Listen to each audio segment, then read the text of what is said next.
12 జ్యోతిర్లింగాలు, 12 గ్రహాల రహస్యం. మీ కష్టాల మూలం ఏ లింగాన్ని దర్శించడంతో తీరుతుంది?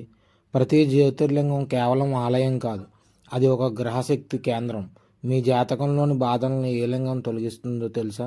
1వ లింగం సోమనాథ్, జన్మస్థానం, ఆత్మశక్తిని పెంచుతుంది. 2వ లింగం మల్లికార్జున లింగం, కుటుంబ బంధాలు బలపడతాయి, ఆర్థిక సమస్యలు తొలగుతాయి.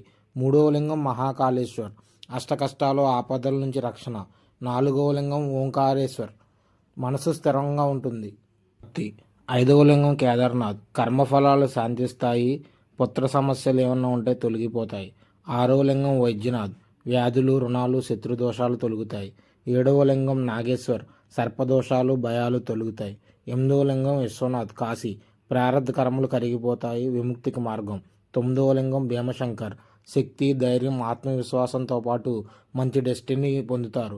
10వ లింగం త్రయంబకేశ్వర్, పితృదోష పరిహారం, అలాగే ఉద్యోగం, వ్యాపారంలో అభివృద్ధి చెందుతారు. 11వ లింగం రామేశ్వర్, పాప విమోచనం, అలాగే మీ ఇన్కమ్ సోర్సెస్ ఇంప్రూవ్ అవుతాయి. 12వ లింగం కృష్ణేశ్వర్, కొత్త ప్రారంభాలు, శుభారంభాలు, మొత్తం అన్ని కష్టాలకి ఎండింగ్ జరుగుతుంది. జ్యోతిర్లింగాలు దర్శించడం అంటే భగవంతుని కాంతి మనలోకి ప్రవేశించే క్షణం, మన కర్మ తలుపులు తెరుచుకునే సమయం.